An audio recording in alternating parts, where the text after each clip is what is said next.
Thaddeus Whitmore's breath hitched each ragged exhale a cloud of dust in the relentless Texas sun. His hands, caked with the red earth he'd been tearing from the ground for 3 agonizing hours, trembled around the shovel's worn handle.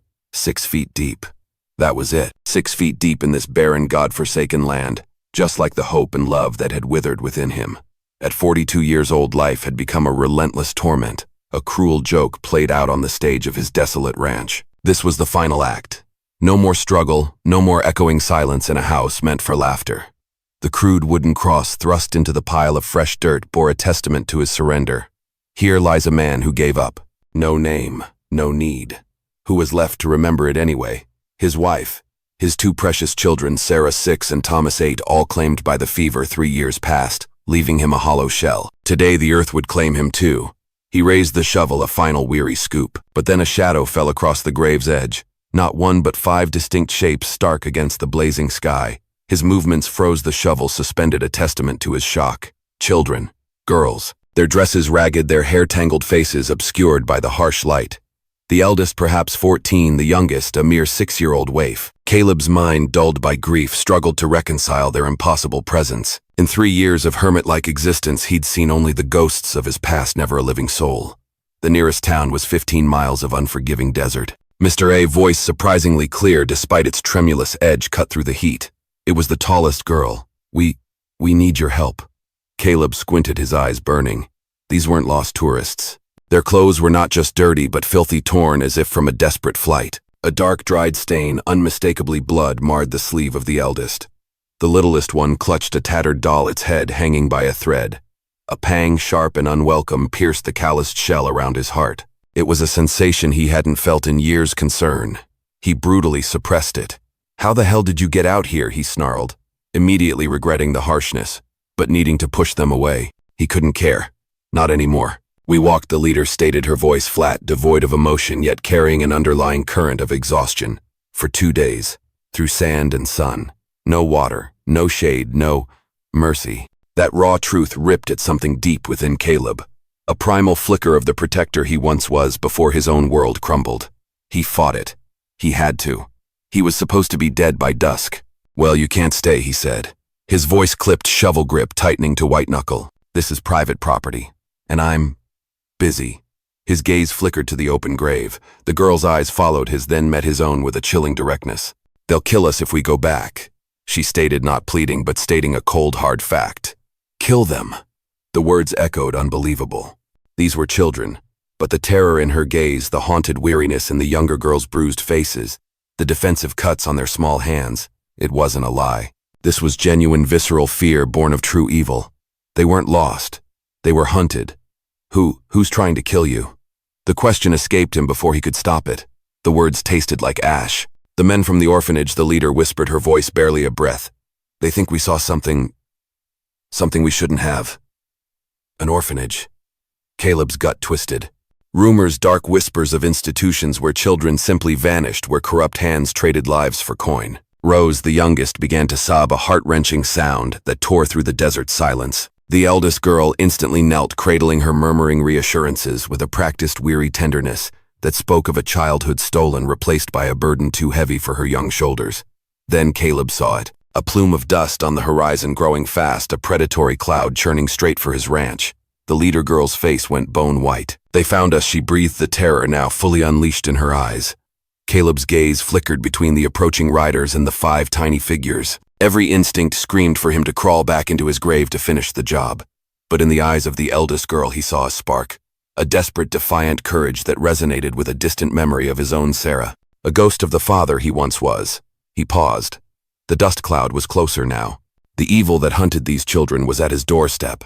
And in that searing moment, Thaddeus Whitmore faced a choice he thought he'd never have to make again. To die as planned, a man utterly broken. Or to fight for something. For someone. Underscore. The thunder of hooves grew deafening, pounding a rhythm of impending doom. Caleb scrambled out of the grave, his body stiff from despair, now fueled by a desperate, unfamiliar urgency. "Get inside. Now," he barked, pointing to the house. But the eldest girl, surprisingly strong, gripped his arm. "No. You don't understand. They have papers. Legal papers. If they find us, they'll take us back. And you'll be charged with kidnapping." The word kidnapping hit Caleb like a physical blow, a sledgehammer to his already fractured peace. This wasn't just about protecting scared children.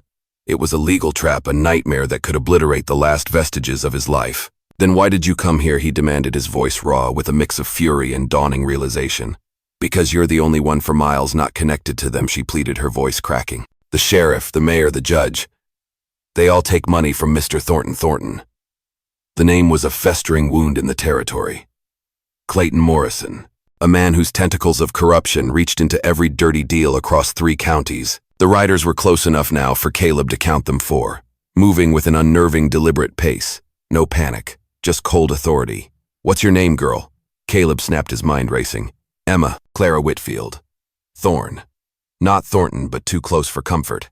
A twisted irony or something far more sinister.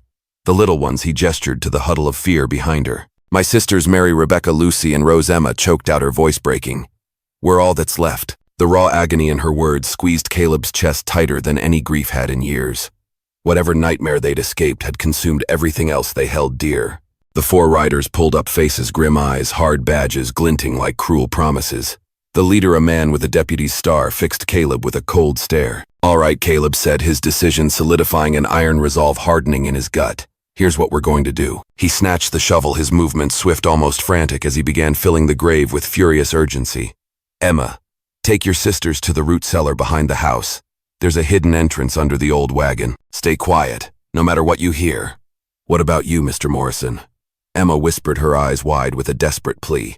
I'm going to convince them you were never here. The words felt hollow even as he spoke them.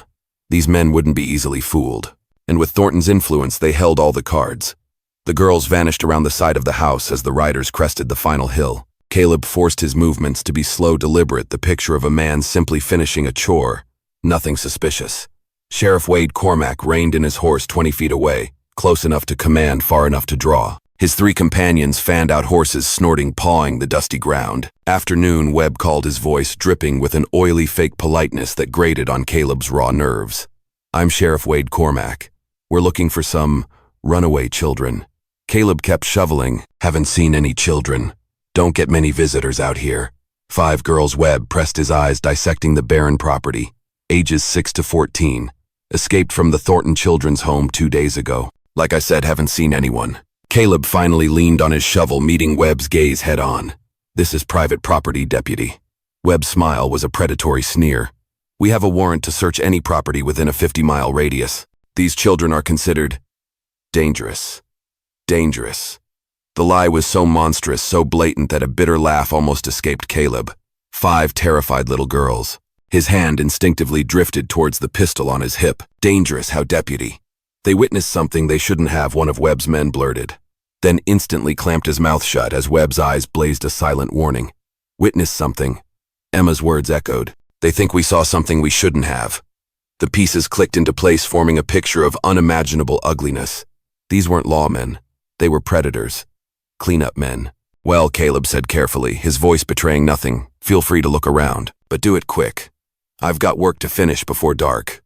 Webb nodded, and his men dismounted, fanning out with the practiced efficiency of hunters checking every possible hiding spot a child might choose. Caleb resumed, filling the grave, each shovel full of dirt, an act of burial. He wasn't just burying the hole anymore. He was burying the broken, lifeless man he'd been for 3 years. And with every scoop, he committed himself to something he'd sworn he never would again, caring. A searcher emerged from behind the house, shaking his head. Webb's jaw clenched. Mighty big property for one man, Morrison. Webb observed, his voice subtly shifting, a thinly veiled menace creeping in. Must get lonely. I like lonely, Caleb, replied, his voice flat. Most folks around here know to cooperate with the law. Webb continued, his tone hardening, a viper preparing to strike. Folks who don't cooperate sometimes find themselves facing serious charges. The unspoken threat hung heavy in the suffocating desert air. Caleb straightened his hand, now consciously resting on his pistol. That sounds almost like a threat, deputy. Just stating facts. Webb drawled, his eyes narrowing. Those girls are carrying stolen property. Anyone harboring them would be considered an accessory to theft. Stolen property, another calculated lie built to solidify their monstrous narrative. Caleb understood now. They weren't after justice. They were after silence. The searchers returned, confirming no sign of the children.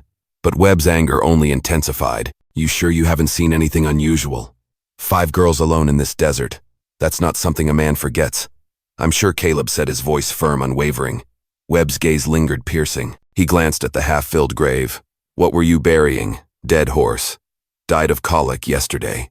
Caleb lied smoothly, his eyes never leaving Webb's. Funny thing to bury so close to the house. Funny thing to question a man's choices on his own property. The tension crackled, a wire stretched to its breaking point. Webb's hand twitched towards his gun. Caleb tensed, ready for the inevitable. But then Webb hesitated.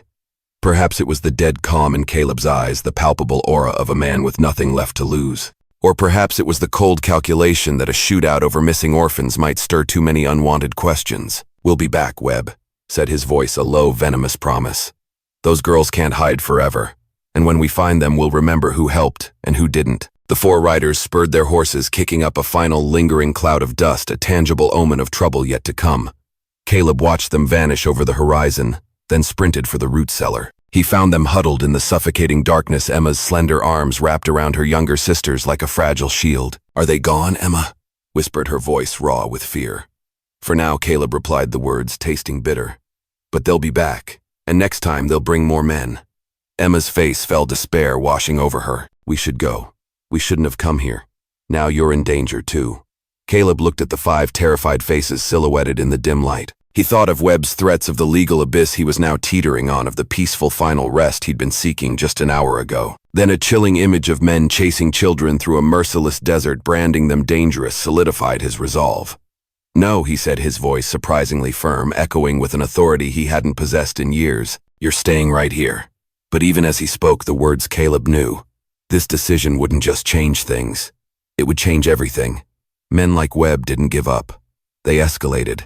And somewhere in the distance, a low rumble of thunder rolled across the vast desert sky, though not a single cloud marred its expanse. A portent of the storm to come. Underscore. As night consumed the desert, a strange domesticity settled over Caleb's ranch. A stark contrast to the earlier violence.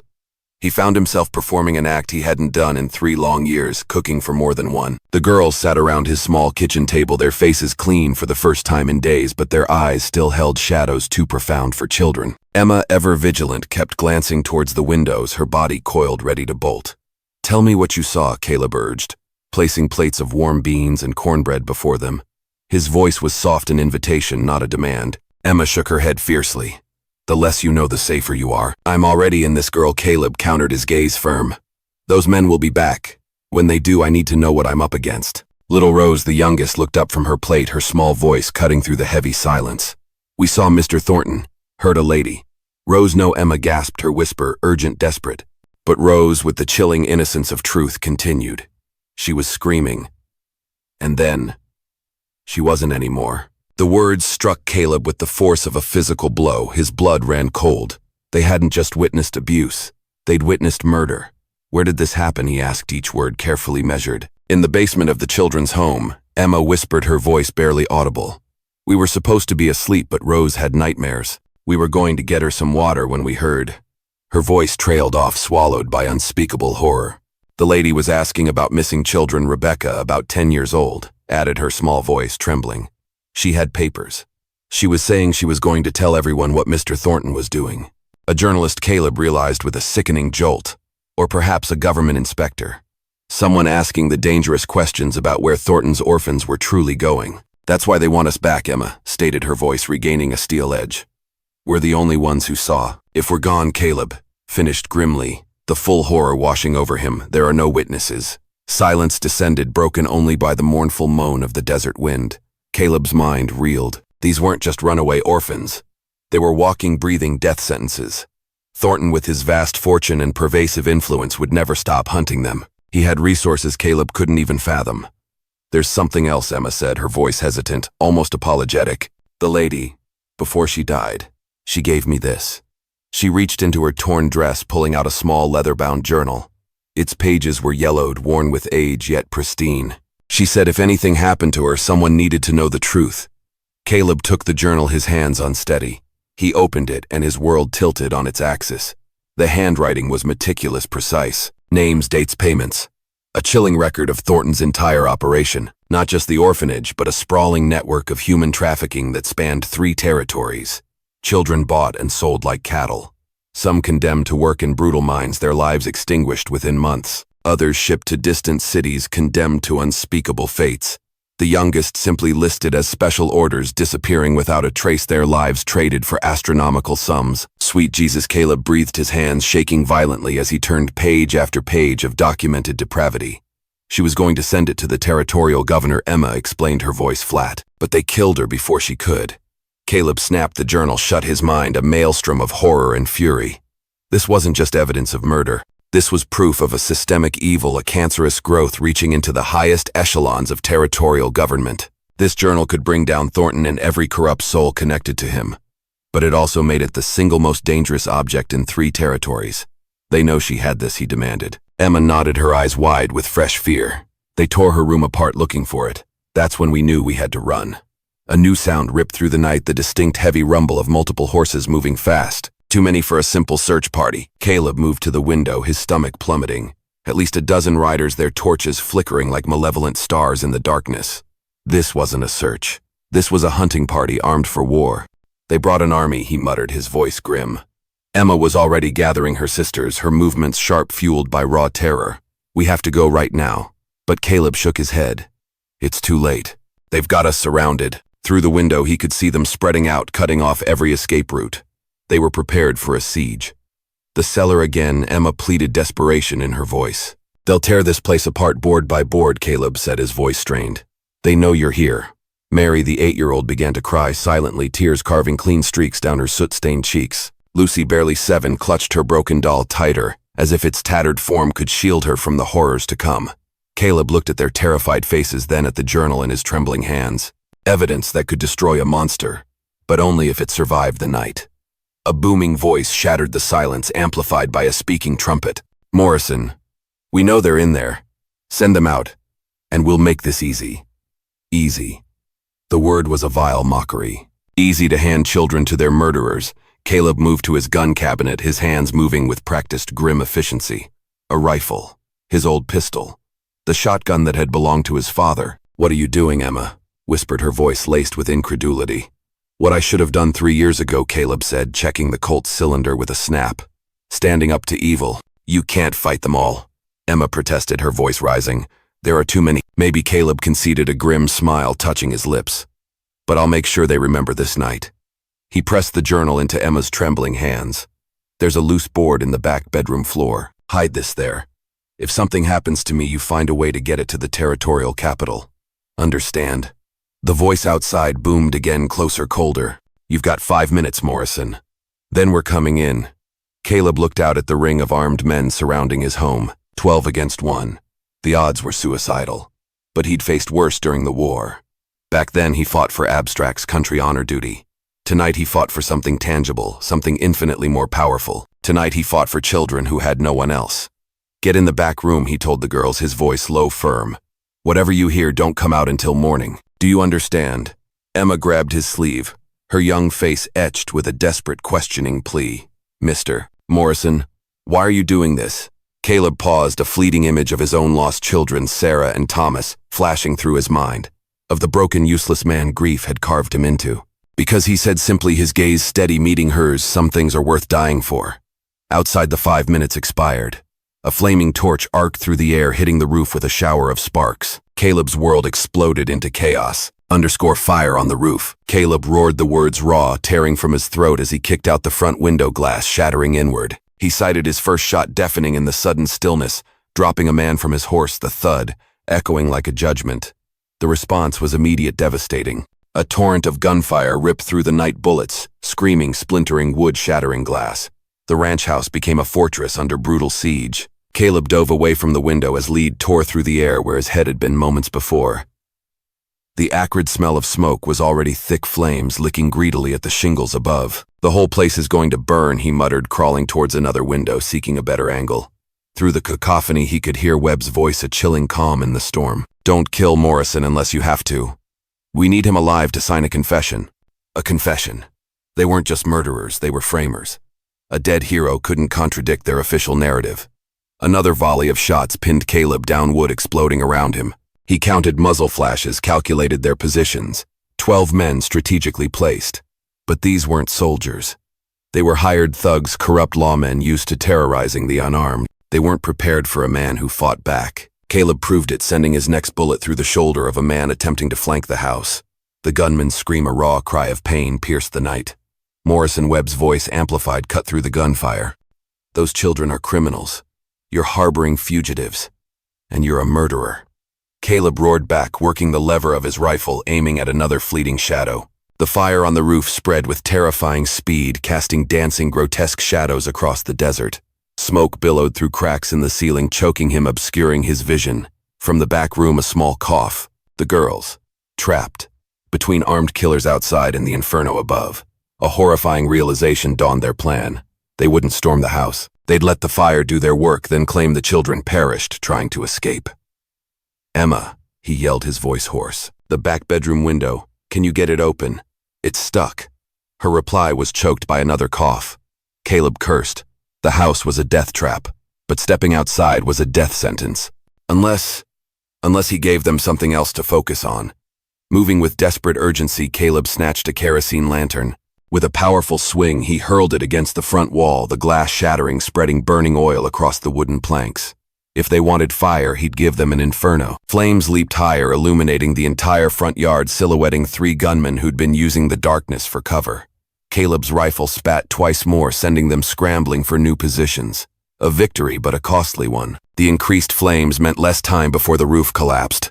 The smoke was thicker, now searing his lungs. "The children are going to suffocate," Emma's cry was strained, desperate. Caleb made a decision that defied every survival instinct. Loading his shotgun, both barrels, he kicked open the front door and stumbled onto the porch. "Here I am," he bellowed into the raging night. "Come and take me." The concentrated fire that answered nearly tore him apart. Bullets chewed up the porch around him, buckshot and rifle balls, turning the night into a storm of lead. He dove behind a water trough, hearing the thwack, as a bullet clipped his shoulder, sending a searing pain through his left arm. Another bullet shattered the trough, soaking him in precious liquid that hissed and steamed in the infernal heat. Got him! A triumphant shout pierced the chaos. But Caleb wasn't finished. Rolling sideways, he rose, shotgun leveled, catching 2 men rushing the porch in the open. Both barrels discharged in a thunderous roar, sending them sprawling backwards into the dirt. Return fire was immediate and furious, forcing him to scramble behind a pile of lumber as bullets whistled past his ears. Then he heard it, the sound that turned his blood to ice. Rose was screaming. Not fear, not pain, pure unadulterated terror. It came from behind the house where the girls should have been escaping. They'd been caught. "We got them." Webb's voice, clear and chillingly triumphant, cut through the gunfire. "All 5 come out, Morrison, or we start cutting throats." Something inside Caleb's chest shattered. He'd failed. After everything, the fight, the fire, the desperate last stand, he had failed them. "You want me?" he roared, his voice raw with smoke and a primal rage he hadn't known he still possessed. "Let them go. I'll come out unarmed." "No deal." Webb's reply was curt. "You're both coming with us. But if you surrender now, maybe some of these children live to see morning. Maybe." The word hung in the air, dripping with the cruelty of false hope. Caleb looked at his remaining ammunition, 3 bullets in the rifle, 4 in his pistol. Not enough to fight through 12 men and rescue 5 children. But perhaps enough for something else. The journal, hidden under that loose floorboard, now consumed by smoke and flames. Evidence that could bring down Thornton's entire empire, if it survived. Moving with a purpose born of absolute terrible desperation, he began crawling back toward the burning house. Not to surrender, but to retrieve the one thing that could make their deaths mean something. The roof groaned ominously above, ready to give way. And somewhere in the darkness, Rose was still screaming. Caleb dragged himself through the choking smoke and searing flames towards the back bedroom, his lungs burning the old house, groaning around him like a dying beast. The floorboard was scalding, blistering his skin. But his fingers, driven by a desperate will, found the edge, pried it up, and closed around the cool leather of the journal. A flicker of triumph, quickly extinguished by the encroaching heat. Footsteps, heavy, deliberate, on the front porch. They were coming in. Through the swirling smoke, he saw them.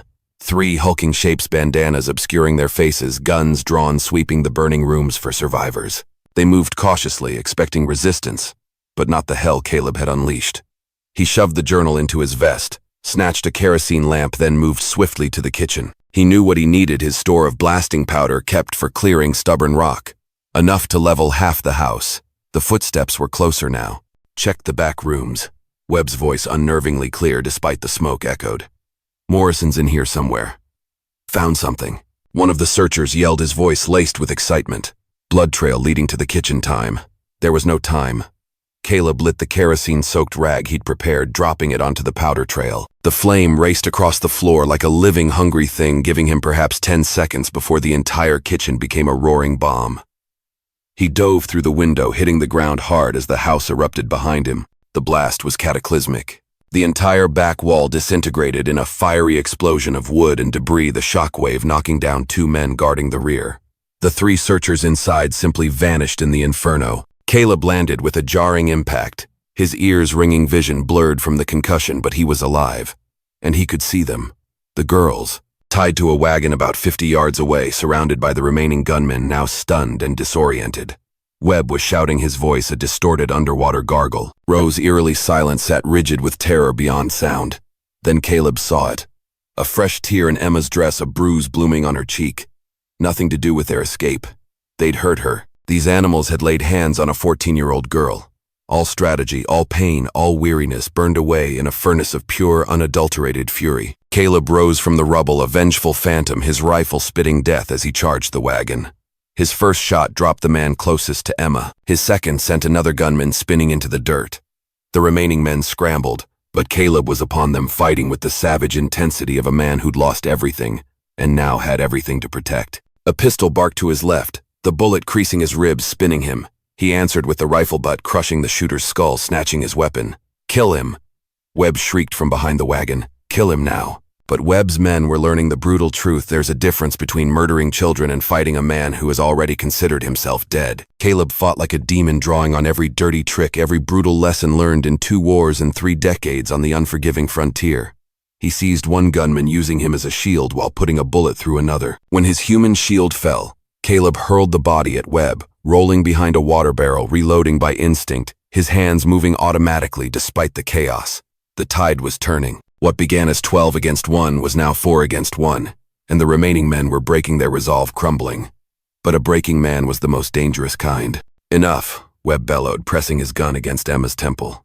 "Drop your weapons, Morrison, or I blow her brains out." Caleb froze rifle halfway to his shoulder.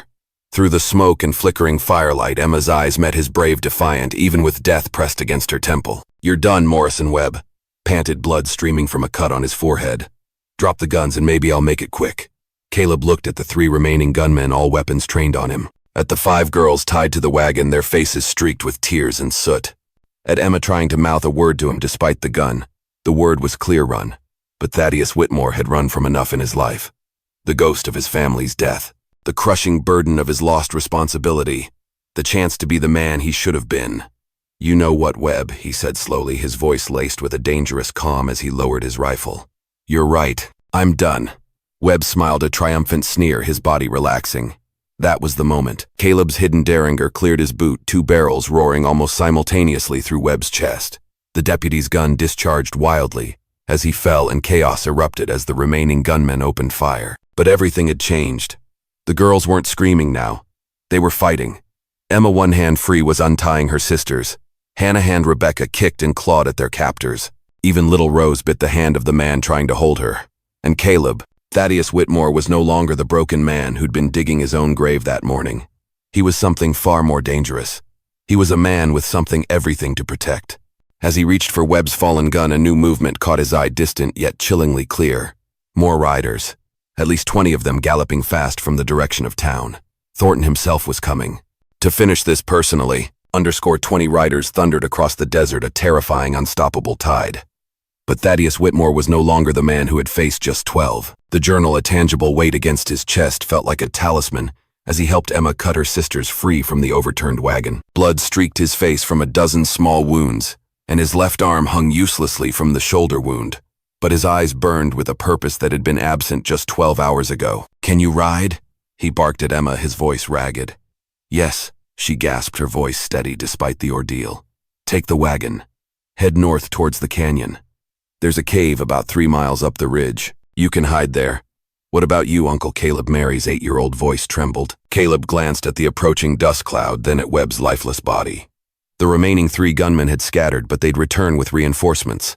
"I'm going to buy you time," he said simply. Emma grabbed his arm, her grip surprisingly strong. "You can't fight 20 men. I don't have to fight them," Caleb replied, pulling the journal from his vest. "I just have to make sure this survives." He pressed the leather-bound evidence into Emma's trembling hands. Get this to the territorial capital. Find someone who can't be bought. A newspaper editor, a federal marshal. Someone. They'll kill you, Emma whispered, tears finally streaming down her face. Maybe Caleb admitted, a ghost of a smile touching his lips. But they were going to kill me anyway. At least this way it means something. The thunder of hooves grew deafening. In the flickering firelight, Caleb could make out the lead rider, a tall man in an expensive suit riding a magnificent horse that cost more than most people earned in a year. Clayton Morrison. The devil himself, come to personally clean up his mess. Go, Caleb, urged the girls, his voice sharp with urgency.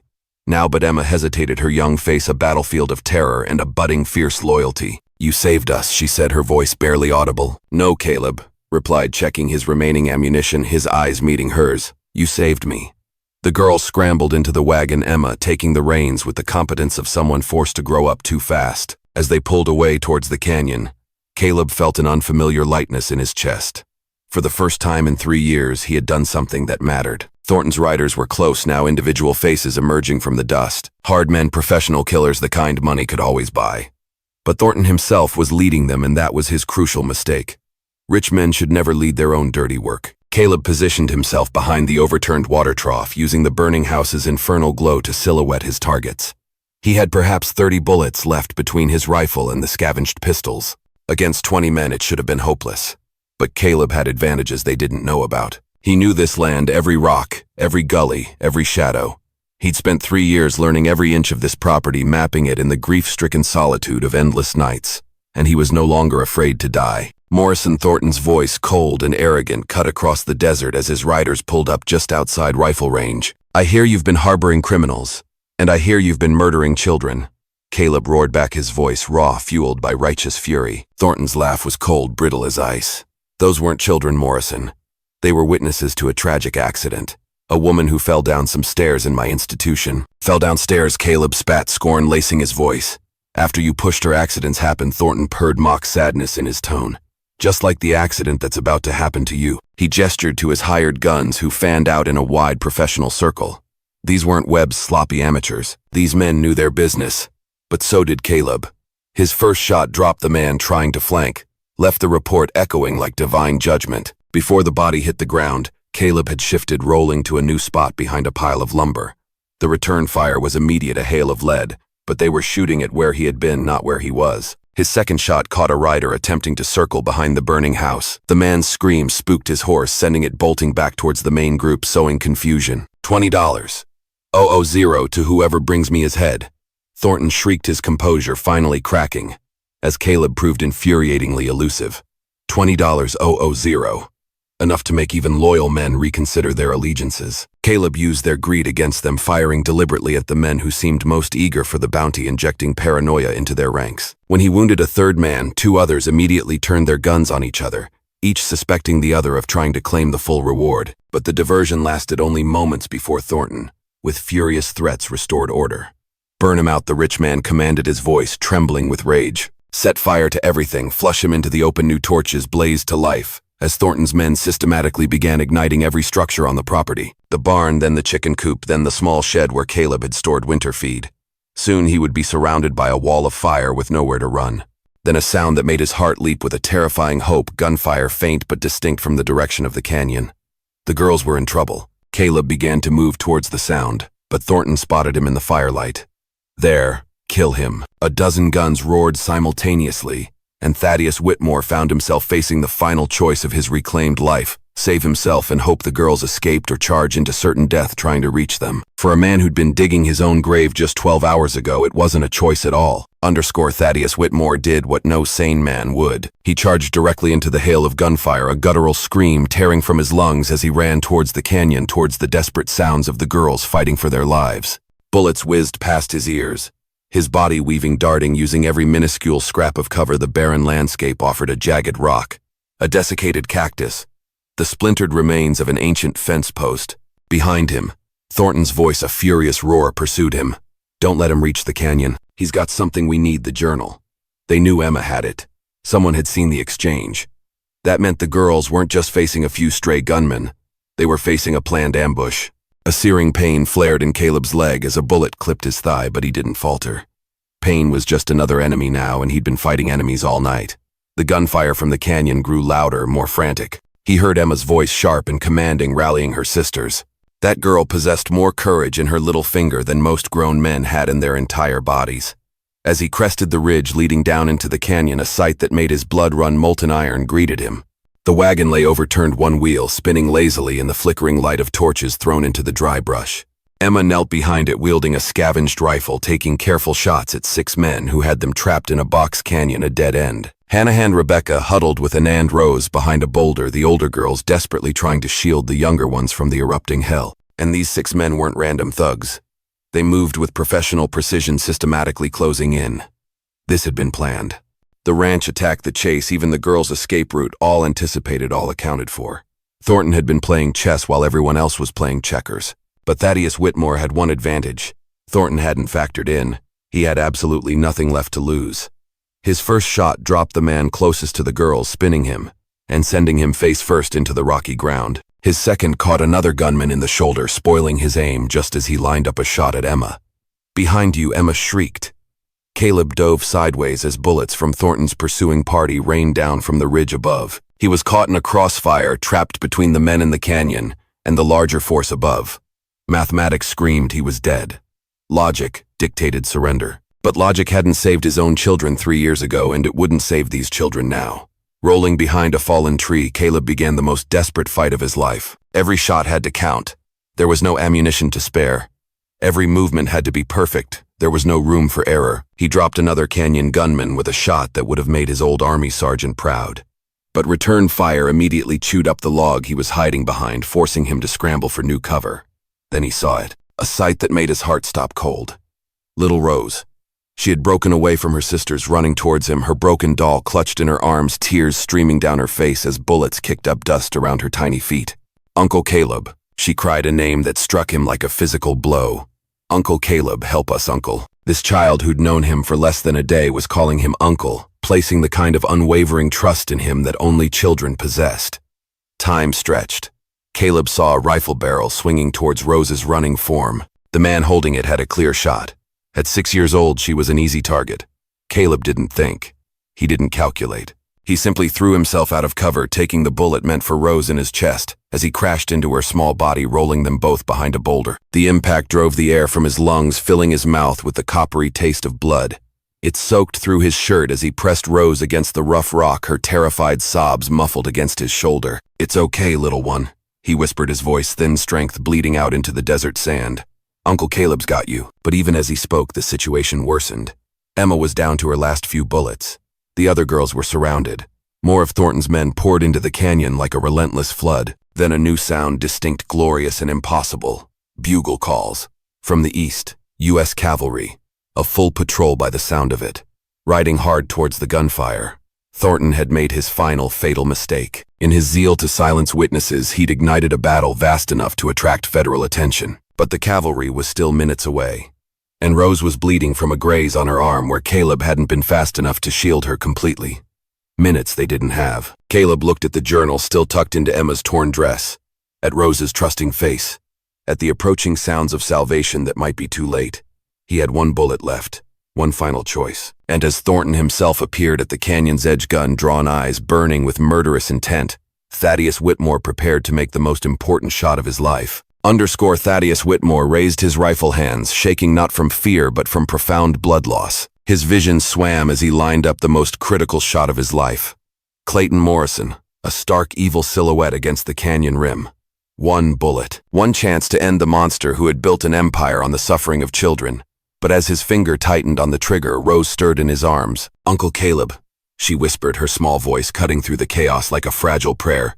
"Are we going to be okay?" In that instant, Caleb understood. This wasn't about revenge, not even justice for a dead woman. This was about a 6-year-old girl who desperately needed to believe that good could somehow triumph over such overwhelming evil. Instead of targeting Thornton, Caleb swung his rifle towards the canyon wall, firing his last bullet into a pile of loose rocks above the remaining gunmen. The resulting avalanche was small but devastatingly effective, burying 2 of Thornton's men and sending the rest into panic disarray. The chaos gave Emma a precious window. She snatched the journal, scrambling towards Caleb's position. "The cavalry is coming," she shrieked, sliding behind the boulder. "I can see their dust." Thornton's voice, a roar of pure, desperate rage, echoed off the canyon walls. Kill them all. Leave no witnesses. But his men, unnerved by the approaching federal presence, were already breaking. The distant bugles were a death knell to their illicit operation. One by one, the hired guns melted into the desert shadows, abandoning their employer to save their own hides. Only Thornton and 3 of his most fanatical killers remained trapped in a canyon that was fast becoming their grave. The cavalry arrived like avenging angels.